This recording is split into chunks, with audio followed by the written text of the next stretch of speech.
Government വിദ്യാഭ്യാസം എപ്പോഴും നമ്മുടെ സംസ്ഥാനത്തിന് മുൻഗണനയാണ്.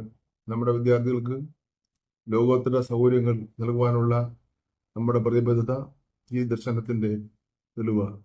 കഴിഞ്ഞ 8.5 വർഷത്തിനുള്ളിൽ സ്കൂൾ അടിസ്ഥാന സൗകര്യങ്ങൾ കേരളം ഒരു വിപ്ലവകരമായ പരിവർത്തനം നടത്തി.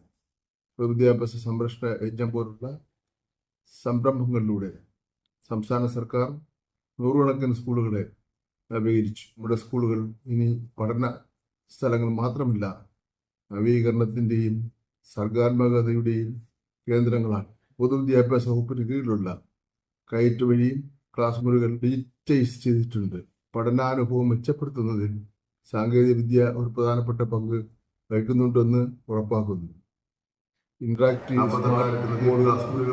അതിവേഗ ഇന്റർനെറ്റ് ഉള്ളടക്കം എന്നിവയുടെ ആവിർഭാവം പരമ്പരാഗതവും ആധുനികവുമായ വിദ്യാഭ്യാസ രീതികൾ തമ്മിലുള്ള വിടവുകൾ നന്നായി പരിപാലിക്കുന്ന ക്ലാസ് മുറികൾ, ശുചിത്വമുള്ള ഇടിയുള്ള സൗകര്യങ്ങൾ, ആധുനിക ലൈബ്രറികൾ, നൂതന കായിക സൗകര്യങ്ങൾ എന്നിവ ഉൾപ്പെടെയുള്ള അടിസ്ഥാന സൗകര്യങ്ങൾ നവീകരിക്കുന്നതിൽ പൊതുവിദ്യാഭ്യാസ സംരക്ഷണ യജ്ഞവും വിദ്യാകരണ മിഷനും നിർണായകമായ പങ്ക് വഹിച്ചിട്ടുണ്ട്.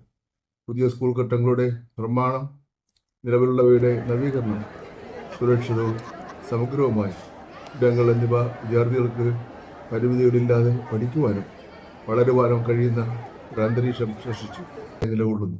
NKM ഗവൺമെൻറ് ഹയർ സെക്കൻഡറി സ്കൂളിൽ ശ്രീ CK ഹരീന്ദ്രൻ MLA ശ്രമപരമായി 2023-24 പൊതുവിദ്യാഭ്യാസ വകുപ്പ് വാർഷിക പദ്ധതിയിൽ ഉൾപ്പെടുത്തി 1 കോടി രൂപ ചെലവിൽ നിർമ്മിച്ച മന്ദിരത്തിന്റെ ഉദ്ഘാടനം ചെയ്തതായി പ്രഖ്യാപിച്ചു.